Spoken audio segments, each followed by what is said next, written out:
సృష్టించిన బీభత్సాన్ని చూస్తున్నాం. కొంప కొల్లేరు అయినట్టు బెజవాడ బొడమేరు అయింది.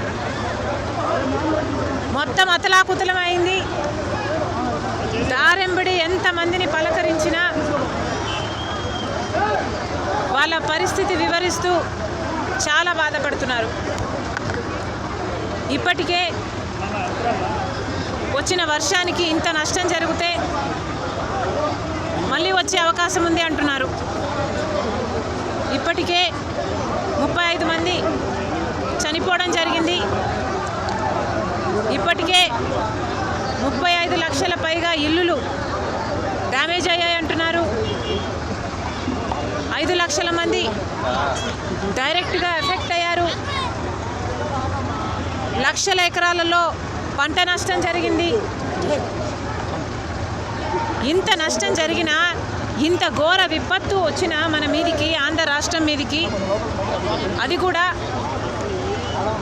మన రాజధాని ఉన్న ఈ ప్రాంతంలో ఇంత ఘోర విపత్తు వచ్చినా కూడా కేంద్రంలో ఉన్న మోడీ గారు, ప్రధానమంత్రి గారు మాత్రం ఇంతవరకు నోరు కూడా విప్పలేదు. ఇది ఎక్కడి న్యాయం అని అడుగుతున్నాం. మీకు ఇది విపత్తిలాగా కనిపించడం లేదా మోడీ గారు అని అడుగుతున్నాం.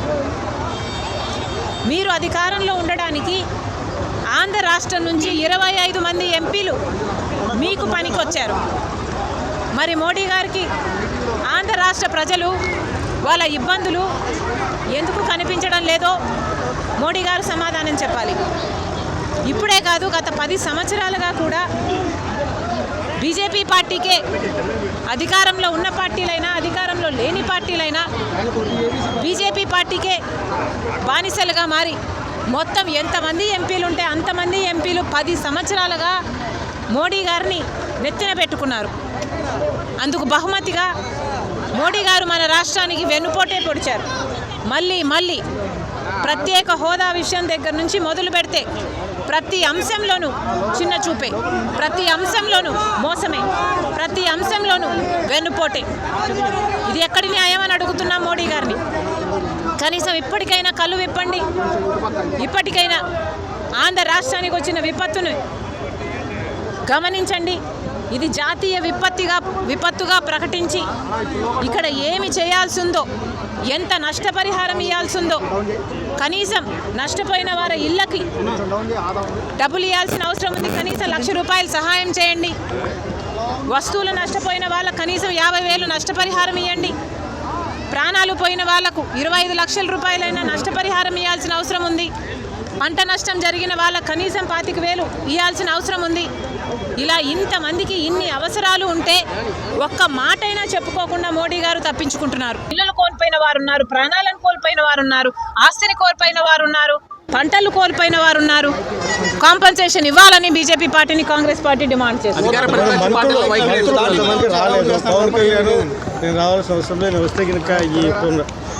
చర్యలకు ఇబ్బంది కలుగుతుంది, అందుకే నేను రాలేదంటున్నారు కొంతమంది. అది వాళ్ళ విజ్ఞతకే వదిలేస్తున్నాము. కానీ ఎవరు రాగలిగినా రాలేకపోయినా అందరూ సహాయ చర్యలు చేపట్టాలి.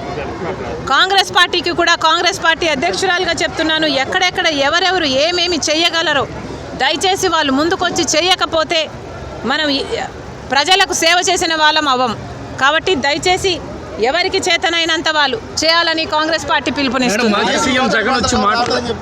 స్థానికులు చెప్తున్నారు, ఎవరు వచ్చినా ఈ స్టార్టింగ్లో వచ్చి హడావుడి ఫోటోలు తప్ప గ్రౌండ్ లెవెల్లో మా ఏరియాకి ఎవరో రావట్లేదు చెప్తారు. మా ప్రయత్నం అదే, మేము వెళ్ళే ప్రయత్నం చేస్తున్నాం. అంతకంటే నేనేం చెప్పలేదు. మాజీ సీఎం జగన్ మాట్లాడుతూ ఈ బొడమేరు గేట్లు తెగిపోవడంతోనే వరద వచ్చింది అన్నారు. అసలు గేట్లలో ఏ విధంగా చూడొచ్చు? మరి మీరే చెప్తున్నారు కదా, జగన్మోహన్ రెడ్డి గారి విఘ్నత, జగన్మోహన్ రెడ్డి గారి పరిజ్ఞానం. సహాయక చర్యల్లో రాష్ట్ర ప్రభుత్వం విఫలమైందంటారా? ఇంకా చేయాల్సింది ఎంతో ఉంది అంట. చాలా మందికి కనీసం మంచినీళ్ళు కూడా లేవు అని చాలా మంది వాపోతున్నారు. మేము ఎక్కడికి వెళ్ళాలి, మాకు ఎక్కడ వెళ్ళడానికి లేదు అని వాపోతున్నారు. అన్నీ అందరికీ చేయటానికి వీలు కాకపోవచ్చు, కానీ ఇంతకంటే ఎక్కువ చేయొచ్చేమో. ఎలాగైనా సరే మళ్ళీ ఇదైతే రాకుండా చూసుకునే బాధ్యత అయితే తప్పకుండా ఉంది, మనందరి మీద ఉంది.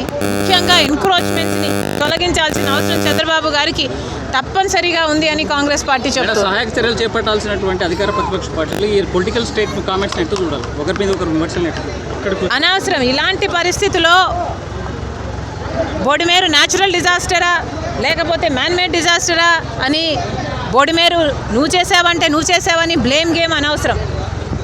చంద్రబాబు గారు 5 సంవత్సరాల అధికారంలో ఉన్నారు, ఆయన బొడిమేరు గురించి పట్టించుకోలేదు. జగన్మోహన్ రెడ్డి గారు 5 సంవత్సరాలు ఉన్నారు, ఆయన బొడిమేరు గురించి పట్టించుకోలేదు.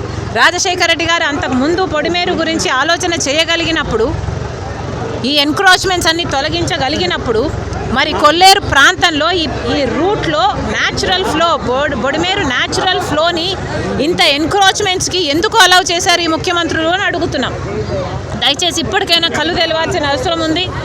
ఈ ఎన్క్రోచ్మెంట్స్ అన్నిటిని తొలగించి దీన్ని న్యాచురల్ ఫ్లోని మళ్ళీ రెస్టోర్ చేయాలి. డైవర్షన్ స్కీమ్ మీద కూడా ఆలోచన చేయాలి.